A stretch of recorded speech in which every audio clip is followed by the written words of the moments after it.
সকালে ঘুম থেকে উঠে আমার সবার আগে নাস্তা বানাতে হয়, সেটা হলো রুটি। আমার ছেলেটা শুকনা রুটি খেতে চায় না, ও পরোটা খেতে চায়। তার জন্য ওর আমি বেশিরভাগ পরোটাই ভেজে দেই। ওর আবার পরোটা দিয়ে দুধ চা অনেক পছন্দ খাবারটা। ছেলে মেয়েকে নাস্তা খাওয়ানোর পালা শেষ হলে আমি চলে যাই বাজারে। বাজার থেকে আমি কি কি বাজার করে আনলাম সেটাই আমি আপনাদের সামনে পেশ করলাম। এখানে দেখেন গাইস, টমেটো আনছি, পটল আনছি, শসা এনেছি, ধনিয়া পাতা, কাঁচামরিচ এনেছি। এনে আমি তাড়াতাড়ি কাটাকুটি করে রান্নাটা বসায় দিয়েছি। যতই আমি তরকারি রান্না করি, আমার কিন্তু ডাউলটা রান্না করতেই হবে। আমার ঘরে ডাউল রান্না না করলে চলেই না। ফ্রিজে মাছ ছিল, মাছ আমি ভিজিয়ে থুয়ে গিয়েছিলাম। সেই মাছ এসে আমি ভালোভাবে ধুয়ে বেজে নিচ্ছি। তাড়াতাড়ি করে রান্নাটা শেষ করতে হবে, 1:30টার মধ্যে আমার রান্নাটা শেষ করতে হবে। আমার ছেলের জন্য খাবার নিয়ে যেতে হবে মাদ্রাসায়।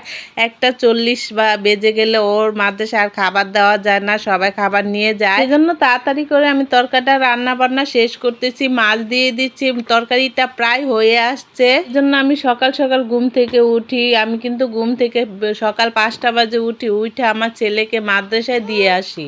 দিয়ে আসার পর আমি সংসারের যত কাজ কাম, রান্না বান্না, বাজার সদাই করা লাগে সব আমার করতে হয় নিজের হাতে। আমার একটা তরকারি আর ডাউল রান্না করা হয়ে গেছে, তারপরও আমার একটা ভর্তা বানাতে হচ্ছে, সে মাছ ভর্তা। মাছের ল্যাঞ্জাটা আমাদের ঘরে বেশিরভাগ খাওয়া হয় না, সেটা আমি ভেজে ভালো করে এখানে পেঁয়াজ মরিচও ভেজে আমি এরকম করে ভর্তাটা বানিয়ে দিই, বেশ মজা করে খেয়ে ফেলে। ভর্তাটা কিন্তু বেশ দেখতে অনেক দারুণ লাগছে। ধনিয়া পাতা, কাঁচামরিচ দিয়ে ভর্তাটা বানিয়েছি। এই যে আমার ভর্তা কমপ্লিট হয়ে গেছে। তার পাশাপাশি আমার একটা ভাজিও করতে হয়।